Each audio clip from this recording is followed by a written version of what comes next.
अदुबु मपानदा सही कुन कुंथ्रा मयांग मरक्ता लेरुबदा थेंगनरक्पा मीगिदा हिंगहौबा अखोइगिदा लेरिबा फिबम असी उरगा येंगुरगा कर्नेल शरद साहब की मणिपुर कनबा हाइबा वाखललोलदुदा आइसु पुनिंग लुपचखी यामना इंटेलेक्चुअल ओइबसु नतबनिना आई याम सांगना वासन थु तौजरोय अदुबु ngasi di People's Political Party Election Commission of India da register taure haidana Colonel Saabna pau hairakpa matamda aina sir Pakistan People's Party haina mina satkhini ko aina mangonda phagi ma check ama taujaki अदुबु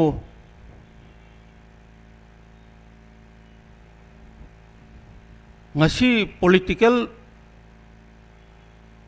प्रजा की ओइबा political party अमस सेमबसी माइ पाकलबसु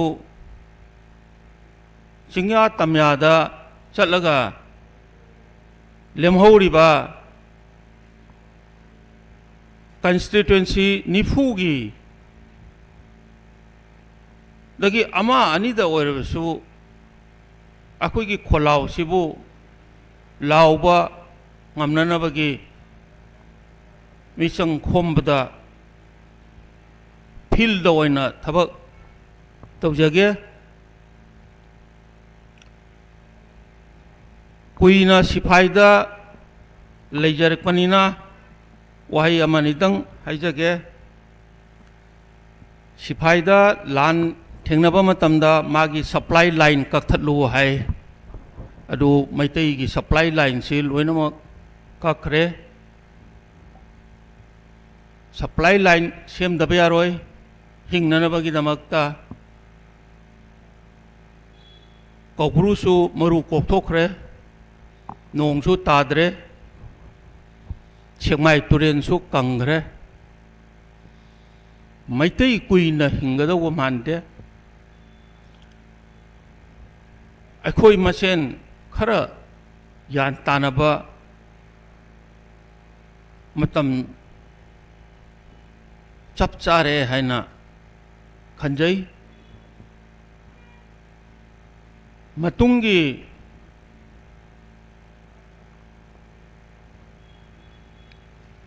party की मी खन